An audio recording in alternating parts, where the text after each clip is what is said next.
Welcome to Friendly Frequencies, a podcast that will revolutionize your journey to greatness. My name is Carmen McLeod. I am traveling the world as an artist, tour guide, and life coach, documenting the powerful lessons that I learn about myself and what it takes to live a life of true happiness and freedom. Living outside the bounds of my comfort zone has brought me more joy and abundance than I ever could have imagined, and I aim to push you a bit further out of your comfort zone with each episode. Thank you for joining me on this journey of transcendent transformation.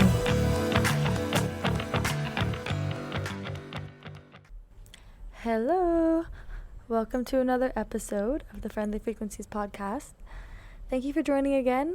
And today is a very special episode because it's an episode I've been waiting to make for quite some time now. And it's been in my mind basically for the last year or so.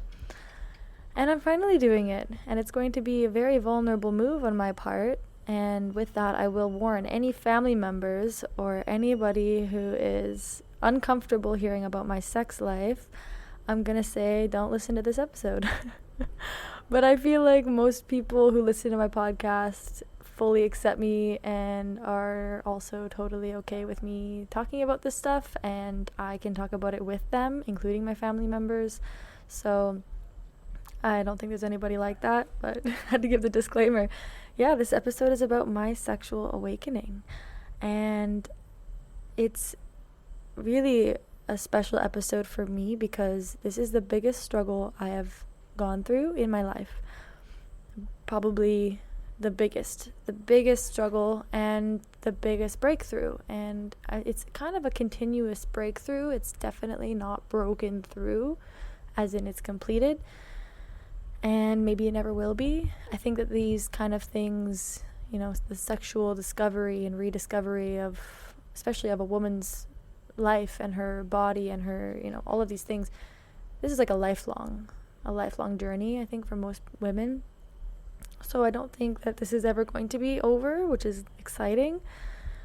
But I've come a very, very long way, especially in the last 2 years, and I want to talk about it. So I think this intention for this episode is one of the most special to me because I now want to almost pass along what was given to me from other podcasts, and not necessarily the information, actually, because this is all going to be about my kind of experience, but what I got from some other podcasts during probably the biggest time of the struggle for me, just around the most difficult part of it, is what kind of brought me out of that was listening to other podcasts and reading books and things like this where women would talk about these things, and I realized, whoa, okay, I'm not alone and I'm not broken and there's nothing wrong with me. This is something that a lot of women deal with.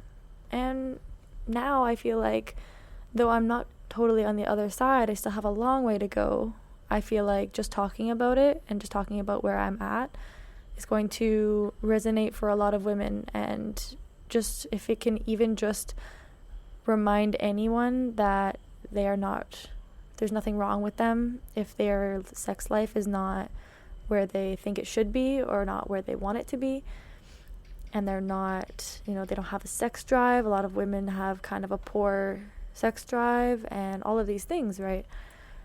And I think there's a lot of misconceptions around that, and there's a lot of reasons that a lot of women have this problem is because of the way that they were brought up and the way that society has conditioned them to believe about themselves and so on. So I'll just talk about my experience with these things, and I think that a lot of women will be able to relate to this.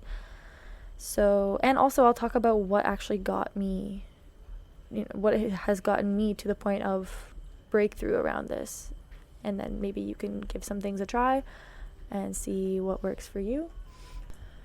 So I will begin by explaining what was up with me and this struggle. Like, what was the struggle for me? It was that I was disconnected from my body, disconnected from my sexuality, and it was to the point where I could not orgasm. I couldn't really get turned on. Not that I couldn't, but I really never did. I never wanted to have sex, and I never, like, in basically all of my relationships, I dealt with this. Maybe not the entirety of the relationships, but most of it, I was only having sex with people because they wanted it, and I felt like I had to. And I'm sure most women have been in this place before, in relationship, right? It's usually the woman that doesn't want to have sex and the man that does, from what I've heard. But it's because of me and my disconnection. So because I was disconnected, I didn't know my own body. I didn't know what I wanted. I didn't know what I liked. So I didn't really enjoy sex because I didn't know what to ask for. And I not only did I not know what to ask for, I wasn't comfortable asking. Even for relationships that lasted years, I still wasn't comfortable talking about it because I was so shameful about sex and so embarrassed about it. So I felt, I was never really such an insecure person, even as a teenager. I was, but as a person, not insecure. And, I knew I was beautiful, and I loved myself. I had, a strong sense of self-love, even as a teenager. But when it came to sex and, like, when it came to getting vulnerable in that way, I felt insecure and shameful. And so that was kind of the problem that I had. And it kind of started off as, for a while, it was just, well, this is the way life is. This is how it is for women. And I accepted it, and I never tried to change it. I even had, a boyfriend at one point, kind of, even when I talked about it with him, at one point he kind of was just like, well, that's how it is for women. And he was just like, well, that's normal, and just didn't really think it was a problem, that I wasn't fulfilled, and that I couldn't, come to the point of orgasm or anything. And it was just like, well, that's just how it is. So even men know that that's kind of normal.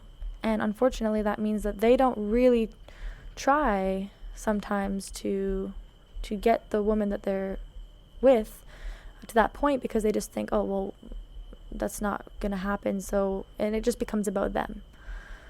And for me, it was always about them. It was never about myself. I was just ticking off a task on my to-do list when it came to sex. So it was a big disconnect in my life. And so some possible causes for this that I believe are the causes, and of course I can't know exactly what it was, and I think it was probably a mixture of all of these things.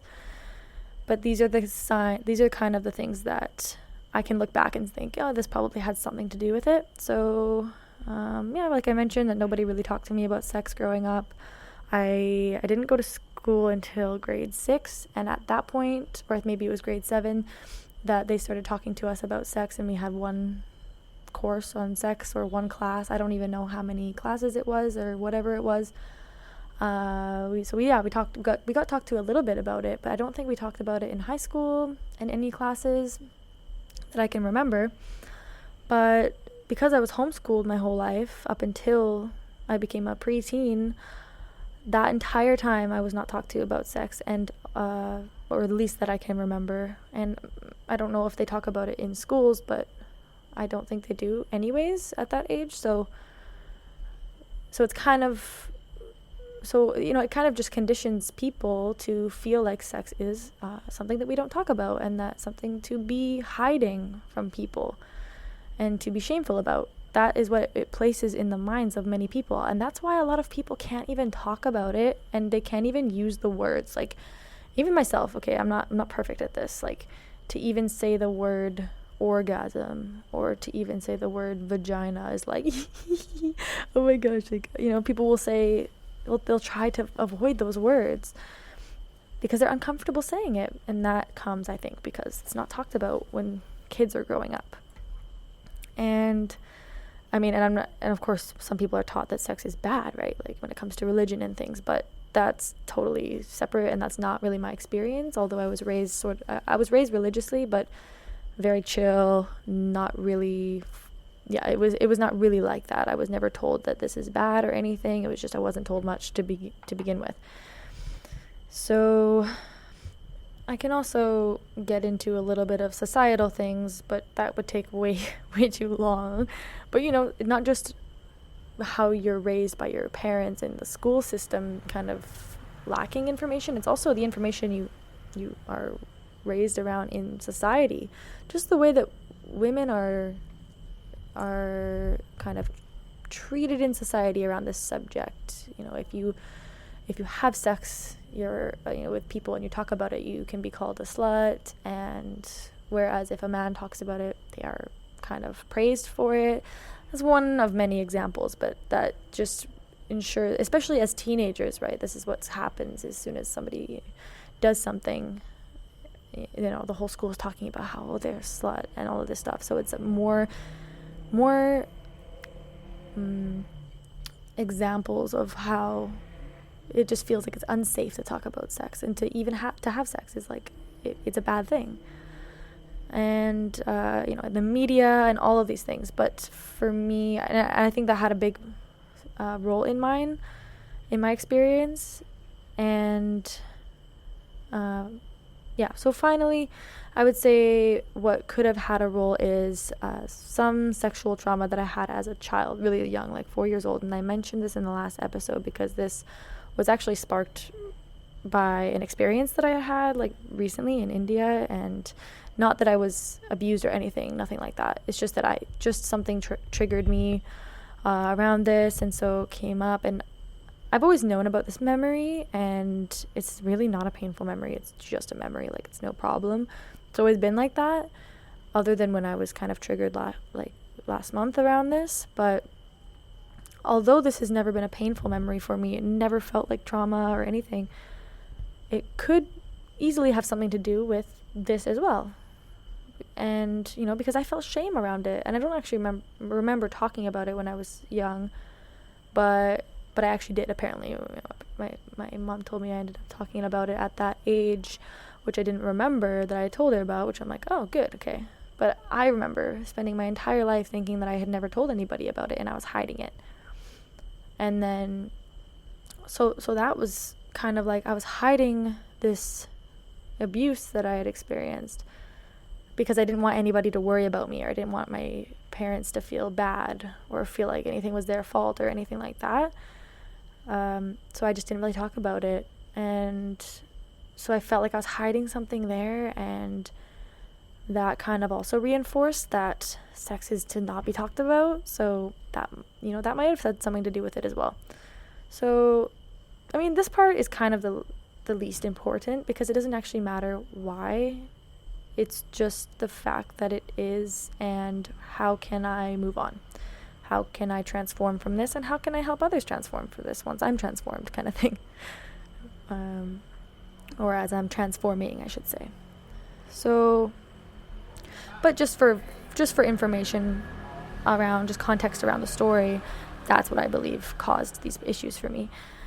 And so now those were probably the seeds of what caused it.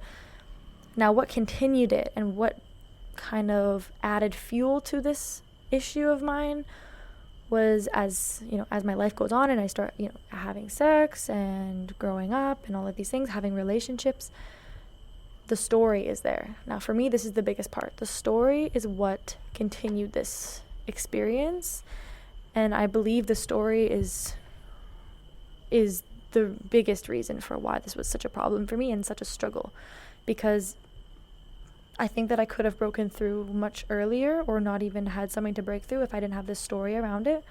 And the story was, I can't orgasm, I'm disconnected. And these stories, although they were true, they spiraled into stories that were not true, such as, or kind of not necessarily stories, but questions. And I began questioning and worrying a lot about things like, what if I'm a lesbian? And not that I was worried about being a lesbian, but like in general. But at the time, I was in a relationship with a man, so I thought, well, no, I'm with my boyfriend. What if I'm a lesbian? Then what does that mean? And along the same lines, being in a relationship, well, what if this means that he and I are not meant to be? even if I am interested in men as well, what if he and I are not, what if there's something wrong with our relationship and that's why I'm not sexually connected with him? So a lot of stories came up, and this led to a lot of overthinking. And then whenever I would be engaging in sex, I would be thinking about how much I wanted to get to this point of enjoying sex. And also, so a mindset I also had at the time was that the point of sex is to orgasm. A lot of people go through, it's at some point, a lot of people think that this is what it's about. And I think a lot of men think that this is what it's about, or it becomes the goal, right? To come is the goal. And I used to think that too, because that seemed to be what was the ending of it, and that just seemed to be what, that's just what I thought. And so that was always my goal, was to be able to do that, not just have it be all about the other person doing that. And what I learned through these podcasts that I was listening to at this time, when I was kind of at my lowest point of feeling really down about this stuff and just feeling like I'm never going to have the sex life that I want, I'm never going to be able to experience this type of connection with somebody, I heard on the podcast, and this is something, I'll mention a few things that really helped me at that time, because if you're going through this time right now where you're feeling really disconnected and you're feeling down about this, then maybe I'll just reiterate some of these things to you that I heard that helped me get out of that. This is what really brought me out of the suck hole, or brought me out of that. When I say suck hole, means kind of just down in the dumps around this, kind of at the lowest point. So one thing was that sex is not about the end goal. The end goal is not to orgasm. That's a bonus. And a lot of people think that it is the end goal. But really, it's about the journey, not the destination, just like in life. It's because sex is a spiritual experience. It's the deepest you can connect with somebody on a spiritual level that we can access kind of anytime we want. And that's a sacred thing to be doing. And it's a very, very powerful thing to just kind of do with any random person, and just do it for this orgasm, this quick fix of, serotonin and dopamine, and then boom, it's done. And that's all you did it for. It's much more than that. It's meant to be all about the connection and I mean, there's many, many, many reasons that you can have sex. And, you can go watch an episode of How I Met Your Mother to hear all of those. But anyways, but it's a spiritual experience. It's not about some end goal like that. So I used to think it was about this end goal. And so when I heard that, it really helped me with my overthinking, because anytime that I would be kind of, somebody would be trying to, or whatever, somebody would be going down on me, and I would just be kind of in my head oh my gosh, I need to get there quicker, I need to be faster, they're probably really not enjoying themselves because it's been so long, and all of these things. And it would stress me out. And of course you're never going to be able to relax and to enjoy and even get to the point of orgasm if you're thinking so much like that. But that's not the point. The point is just to enjoy the experience, regardless of how it ends, and regardless of whether you come or not. That's really just a bonus. And so I'm glad that I heard that. Another thing that I heard from these podcasts around this time was that the sexual relationship and the relationship don't necessarily always correlate with each other. Now, of course, a lot of the time they do, in a way of, if you're having relationship problems, your sex life will probably also have problems, and vice versa. However, it does not mean they're not solely relying on each other. So you can be in a relationship that's totally working, and you can have sex problems in the bedroom, but it doesn't mean that you guys are not meant to be, or that your relationship is not good or anything like that. And so at this time, it was really helpful to hear that, because I was really worried that, because I felt like I had such a great relationship, and I had a great relationship at this time. And I was really happy, but it had me thinking like, okay, well, maybe this means something about our relationship if this is the problem. But in reality, it was not. It actually had nothing to do with him. It was always about me and my disconnection. So that brought me out of the overthinking about the relationship. And the biggest, most important thing that I learned from these podcasts is that the way to get yourself out of this rut that you're in is to learn about your body. Actually practice. Like, this is a practice. This is not something that some women can do and some women cannot do. That's not true at all. It's the women who are sexually connected with themselves and know their body and have a self-pleasure practice and know what they like and are confident and love themselves and are able to ask for what they want. Those are the women that are going to have amazing sex and amazing libidos and everything. And I did not have that. So no wonder I didn't have the outcome, is because I didn't have any of those practices, and I didn't take any time for myself. I would go so long without even experiencing these pleasureful feelings because I was never even putting myself in that situation, unless a man that I was dating wanted to have sex with me, and I would just kind of like begrudgingly do it for the most part, rather than actually like getting connected and learning about my body and like looking at it as a spiritual experience with myself.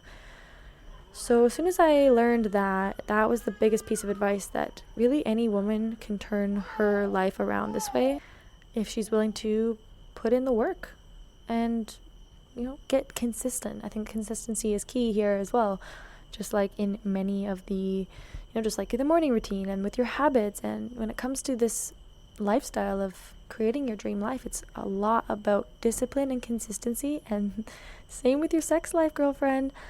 I'm still working on that as well, because I still haven't got down the consistency of anything, and I'm still like, I'll still go a long time without even going there with myself, just because I get kind of you get lost in your life and you get busy and this and that. But I'm still working on that consistency and just trying to get I'm getting into this practice. And now that I have this new life here in Thailand, it's like, I love to reset my habits and just, I love like a new chapter, because it can just really be like, okay, this is the beginning. I'm going to start doing this. I'm going to stop doing that. I'm always doing this, resetting my habits. So I've done that, and I'm crushing it. I feel really good because I'm doing all of the things that, I'm just doing things to like a very high level of excellence, just because I have a lot of fire under my ass right now with like how excited I am with my new job and everything. And it's like, that is inspiring me to come to each area of my life with excellence. And that includes my sex life. Although I'm not really interested in having sex with people at the moment out here, my biggest intention with that area of my life is to deeply connect with myself. That's what I'm focused on. I know I had a series of short-term relationships in the Philippines, and that was amazing, and I learned so much, and that was a part of my sexual awakening for sure. But I'm at the point now where, okay, it's time to take a break and go inward and become my own girlfriend again, though I have been the entire time, but I haven't really been my lover at the same time. It's like, okay, I'm always my girlfriend, I'm always going on dates with myself, telling myself how much I love myself and all the cute things, but I'm not actually like having sex with myself. So really, are you my girlfriend or anyways, so that's going to be a part of my new routine here that I'm getting back into. So the most important things are that I need to be in my body and not my mind, is something that I've learned, is get out of your mind. If you're having any issues with your sex life, is likely because you're in your head. And that goes with so many things, with podcasting as well. If I'm talking from my head, I'm going to be saying, and I'm going to be talking slower just because I'm trying to say the right things. It still happens sometimes. But if I'm speaking if I'm really grounded in my body, then I'm just flowing and I'm just talking and there's no hesitation. It's just coming out naturally from the heart. Same with sex. Be in your body and treat it as a meditation. Treat it as a spiritual practice. And it will completely transform your experience. Work with your breath. That's a big one. Breathe deeply all the time. And rather than trying to make your breath sound a certain way so that your partner will think that this or think that, so that I want to make sure that he knows that he's doing a good job, so I'm going to breathe really fast and really loud or something like this. Instead, breathe deeply. It'll enhance your experience and bring you to your body and ground you in that moment. And I found that that's really helped me with myself and with other people, whether it's like with a partner or not. This really is helpful, and it enhances the experience in so many ways. So that's a huge one, and really so I'd say that's my biggest pieces of advice. Be in your body, get to know your body, and how can somebody do something for you that you can't do for yourself? If you don't know how to make yourself orgasm, if you don't know what you like, then how can you possibly expect somebody else to figure that out for you? It's not fair to them. So that's the best thing you can do for yourself. If you're not fulfilled with partners, then it's time to go back to step one, is learn how to fulfill yourself. And then this will spill over into the rest of your life too, right? Once you're fulfilling yourself sexually, you're going to fulfill yourself in so many ways. Like it's going to mirror the rest of your life. When you're fulfilled, when your love cup is filled from yourself, from within, you have so much love to give to other people, and you're going to attract people in your life that give you the love that you're giving to yourself.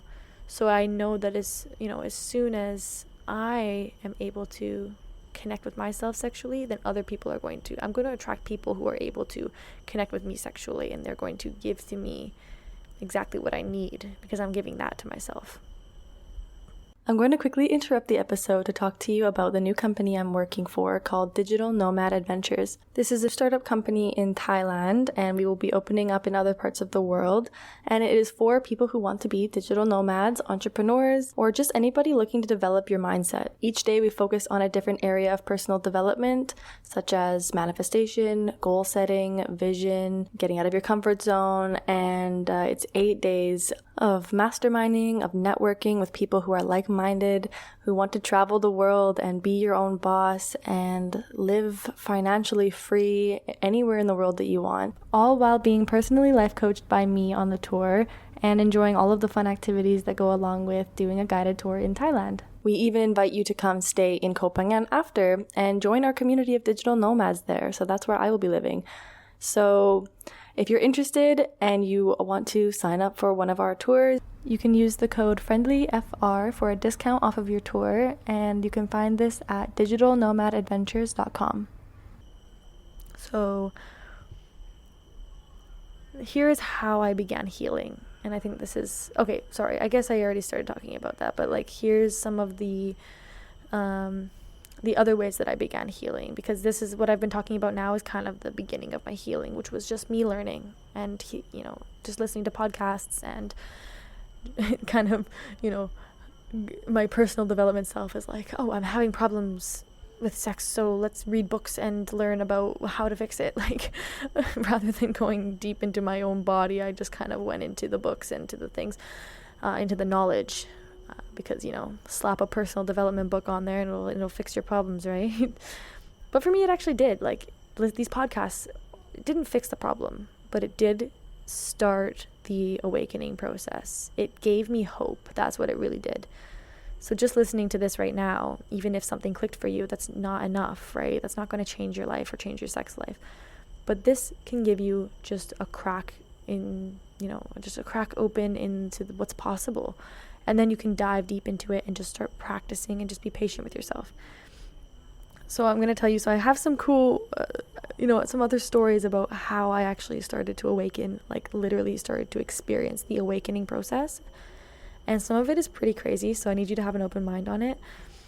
So after I started learning, I started, having hope again. Like, ooh, okay, I need to learn about myself. And I started, meditating and into my sacral chakra, and like listening to meditations that were kind of like centered towards that, and I'm just kind of like spiritually connecting and learning about myself and all these things. And then it was just before I started to go traveling, and I heard on a podcast about a thing called combo. Now this is a frog poison detox.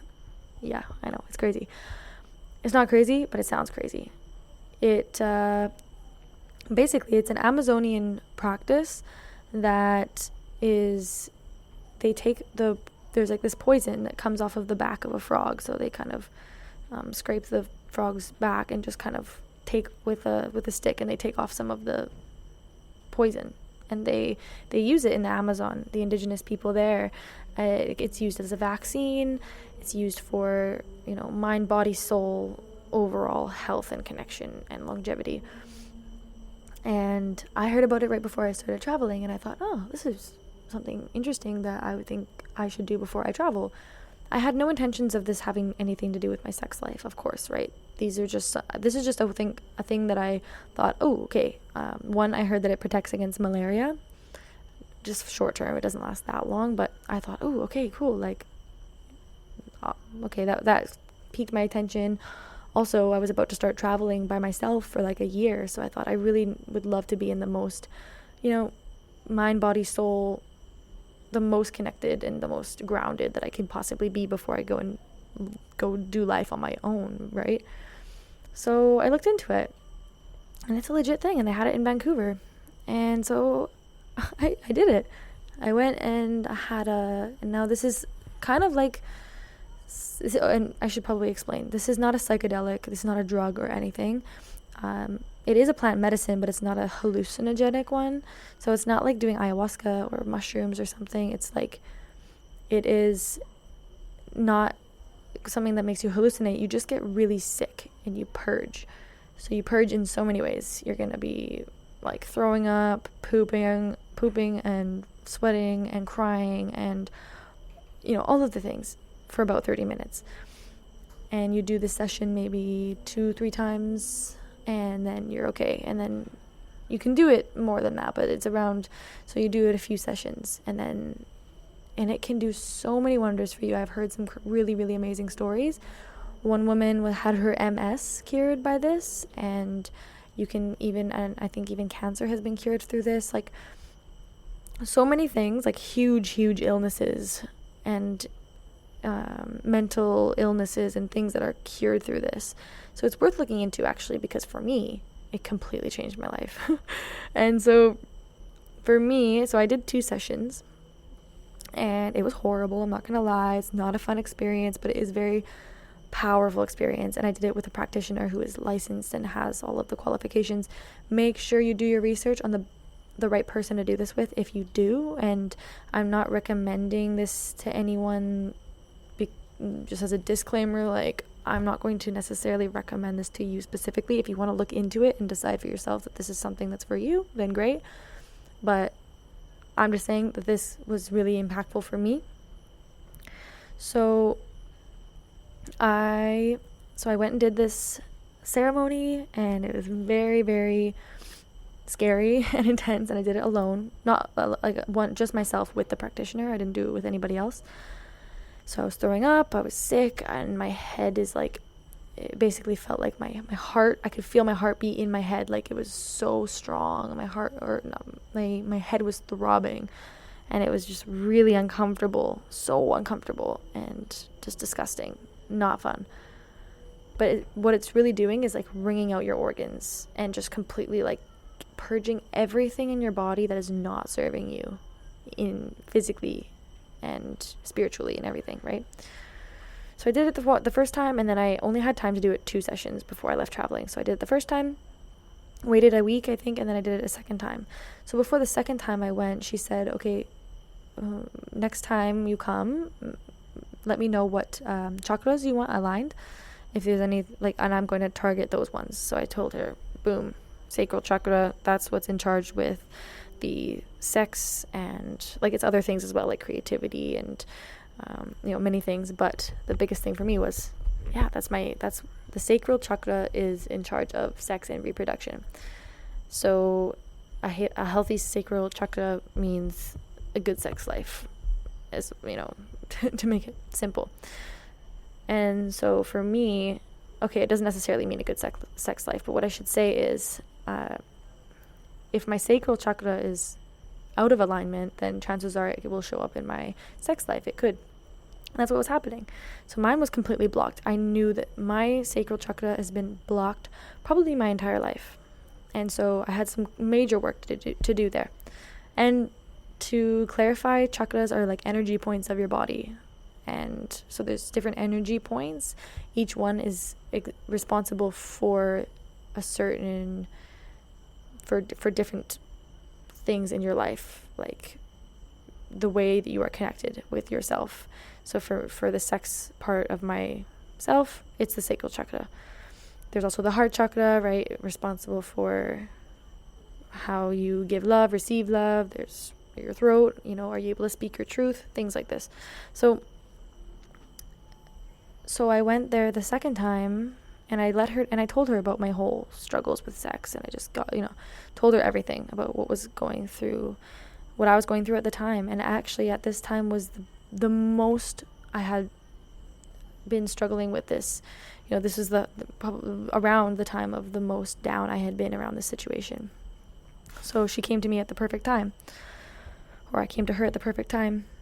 And so she targeted that chakra. And then I went on my way. I didn't feel any different really after, for the next coming week or so, or 2 weeks, I felt pretty normal and didn't feel anything major in a difference. But here's what happened after that. My boyfriend of 3 years, who I could not come for 3 years being with him, and again, nothing to do with him, all to do with me. It was after that moment that I was able to orgasm. He was able to get me to that point. And 3 years, that never happened until after that. I could not believe my life. I was just bouncing off the walls of excitement, oh my gosh, the frog poison fixed me. And it was really exciting, of course, right? But that's not all, right? I can't just, in that moment, I'm like, okay, good, I'm fixed. It's all done. No more problems. But of course, that was kind of just the entry. I think that was just my entryway into, okay, my life is beginning in this sense. And of course, shortly after that, I had started traveling on my own, and so I wasn't really having sex with anybody because I was in a long distance relationship. So it didn't really, so it was kind of like, okay, I had this big breakthrough, and then I kind of went back to my life of not having sex and not having any self-care, no self-pleasure practice or anything, because, staying in hostels and living with people and whatever. So then I kind of went back to being disconnected, but I knew that I had been healed in some sense, that I knew, okay, there is a possibility of me really taking this further to the next level and healing even more, and actually having a really powerful sex life and stepping into my powerful women's sex energy, all of this. So that opened the door for me. So I think that's the funniest part of the story, or the most crazy part of the story, is that I was partially healed through a frog poison detox. So then my sexual awakening continues kind of, so it kind of has this bit of a pause, right? So I have a few months of just no sex, no nothing like that. And then, a few months later, my boyfriend and I break up. So then I become single and I go to the Philippines. And then in the Philippines is where my sexual awakening just blossom completely even more, right? Because now I'm just like, okay, entering this world of short-term relationships for one. And actually at this point, I'd had so much knowledge and so much, I had learned so much about myself, about sex, about what sex is really about, and what I need to do, and how, not what I need to do during the act of sex, but how I can prepare myself to be, this sexually connected woman. I knew what it took now because I just learned so much, and I didn't really have much of a space to practice anything with other people. And then I got to the Philippines, and I started to just like continue this. It's like I pushed play on the sexual awakening. I paused it for a few months, and then I hit play, and I'm like, okay, now I'm ready to continue unfolding all of this. And so, through a series of short-term relationships, I got to explore that more, got to explore things with myself more, and just tap into my divine, feminine, sexy energy, and just really just realize how sexy I am, really. And just kind of tap into this powerful woman who, before, I used to think of myself as so awkward, although I still thought of myself as beautiful, and I wasn't really insecure, but I definitely didn't want to be slutty, and I was very kind of not a sexual person, and just very tame that way, and kind of masculine in the sense of, not really flirting with guys, and not dancing very sexually, and just kind of being more of like a tomboy type vibe, and not expressing myself like this divine, feminine, sexual being. Okay, that was before. But as soon as I got, or not as soon as I got to the Philippines, but just throughout my time in the Philippines, I just started to dig deeper and just kind of blossom more and more around this. And it was also, I can also thank the Filipino culture and the Filipino people as a whole for impacting me, because they're very sexual people, which I absolutely love. They dance really sexually, and they just express themselves however they want. People can dress, and women, can dress as, revealing as they want, and it's no problem. They can dance, they literally are men and women, mostly men actually. Men are doing it more, but a lot of Filipinos that I would be around in the areas that I was staying would just be humping the floor when they're dancing, because they're just so sexual. That's the way they dance out there. It's just like a full strip show, and it's so fun. And so I started dancing like that. It's called budots, by the way. It's my favorite dance in the world, but especially just getting into the budots culture, I'm always doing it. So my leg strength is so much better, and I'm just so used to kind of just being really sexual when I'm dancing. And that led to me twerking in the mirror every day. No joke, I basically twerk in the mirror every day and just admire myself and my butt, and just I'm like, oh, you're so sexy, oh my gosh. And that led me to being able to twerk in public and at festivals, and because I have to go out a lot with my guests on tours. As a tour guide, I'm always sometimes partying every single night with my guests and dancing, and just being able to go and twerk and shake my ass, and just not care what anyone thinks, and just really feel oh, I actually am a really good dancer, and I can be sexy, and I can just feel myself. And actually, what got me into this whole world of twerking, because it's actually a pretty recent thing in the last few months, I started twerking a lot, and I started twerking in the mirror, actually, not just because of this, but because of my girl Sahara Rose. She doesn't know me, but I'm one of her biggest fans. And it was actually her podcast that I keep referencing, hers and especially hers and the Manifestation Babe. These are the two that I really, really learned a lot from, but especially Sahara Rose's podcast, the Highest Self podcast. She talks about twerking, and on her social media, she talks about twerking a lot, and she does it a lot, and she posts videos of it, and she sees it as a spiritual practice, and she talks about it like a spiritual practice, literally the act of twerking, because actually women store trauma in their hips. So when women are dancing and shaking their ass, and especially if they're able to do that in public too, at least this is I don't think she specifically said this, but my interpretation is also that if a woman can shake her ass in public and not care what people are thinking, that just kind of like amplifies it, right? Because it's just like no shame, and like a lot of shame is probably also stored in the hips, right? So all of these negative emotions and traumas are stored in our body in different places, and trauma is stored in the hips.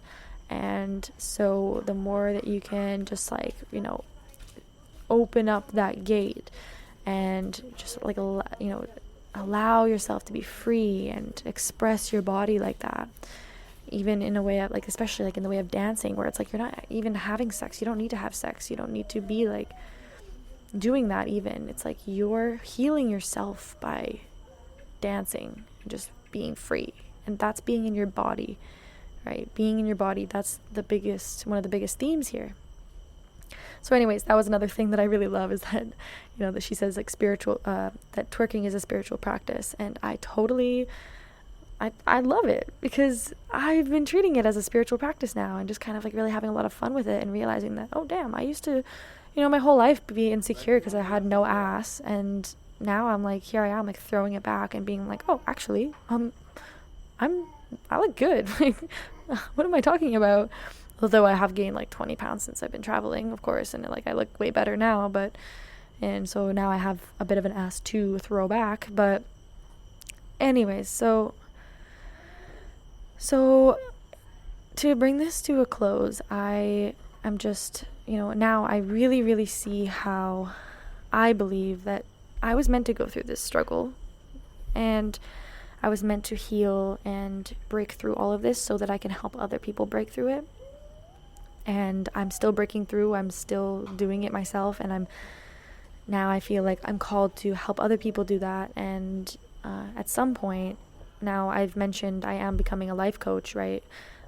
At some point, I think I'm going to transition into becoming a sex and relationship coach. Once I feel like I think I still have a ways to go around this. Like, I'm still not there yet enough for me to be able to like really teach one-on-one people how to do all of these things, because I still have a long way to go.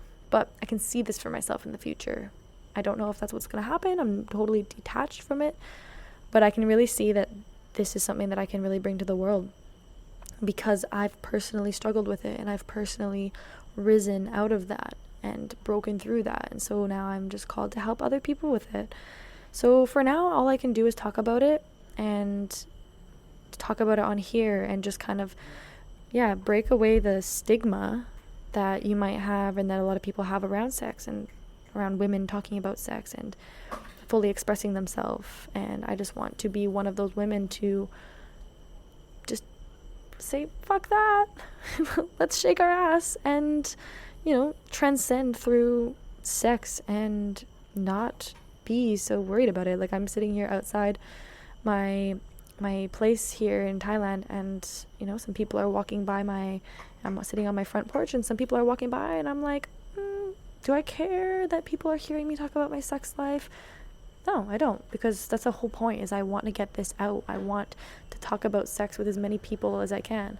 And I do it all the time. Like, even as a tour guide, like, I'm constantly talking about my sex life. Like, I think people think that I'm very slutty, actually, but, like, I think people think that I'm a lot more slutty than I am, just because I'm always talking about sex, making sex jokes, like, you know, just kind of like just being quite vulgar sometimes, talking about my own sex life, just because it's like, it's more of like a humorous way, and I think it's just really funny. But I think that I think for me, and this is also, I think, a really beautiful part of my story, is that as much as it's just, to some people, it might just sound like, oh, you know, that's just her humor, and she's really slutty, or she's just got this like funny sexual humor, and she's always just like joking around. But for me, it's way deeper than that. For me, it's like, I talk about my funny sex stories, and I talk about sex all the time because I'm actually just so excited to be enjoying sex, to be having sex, and to be just embodying this version of myself. I'm so excited to be in this version of myself, because it's not been very long. It's been less than a year or whatever. It's been like a process of the last 2 years, but really in the last year has been when it's been blossoming the most. It's like, it's so new for me, and it's so exciting, and so I just want to talk about it all the time. And so So I think it's really beautiful, and I'm very proud of myself to be able to talk about this stuff with you and just not care, just not give a fuck who hears it, and actually just want everybody to hear it. Men, women, whoever, like whoever this can help. Great. I just want this to be heard by the right person. So I hope that you were able to take something from this, and let me know. Yeah, please reach out to me if this has helped you in any way with your sex life or with anything, or if you have any questions. I'm right here, so you can message me on Instagram or wherever. So thank you for being here. I love you, and I'll talk to you next week. Thank you so much for listening to another episode of the Friendly Frequencies podcast. I would absolutely love it if you could leave me a review on iTunes and also Spotify or wherever you're listening to the podcast through. And what I will do is, for anybody that leaves me a review and sends me a screenshot through Instagram, I will personally send you my 30+ hour playlist. This playlist is very special to me. It has been crafted by me for the last 3 years, and I've never met a person who does not love it. And this is just another way that we can be beautifully connected through creativity. So send me a picture of your review. My Instagram is Friendly Frequencies, and I cannot wait to share this music with you. And thank you so much for being here. Thank you for listening and for supporting me along this journey. I appreciate you. I love you, and have a good one. I'll see you next week.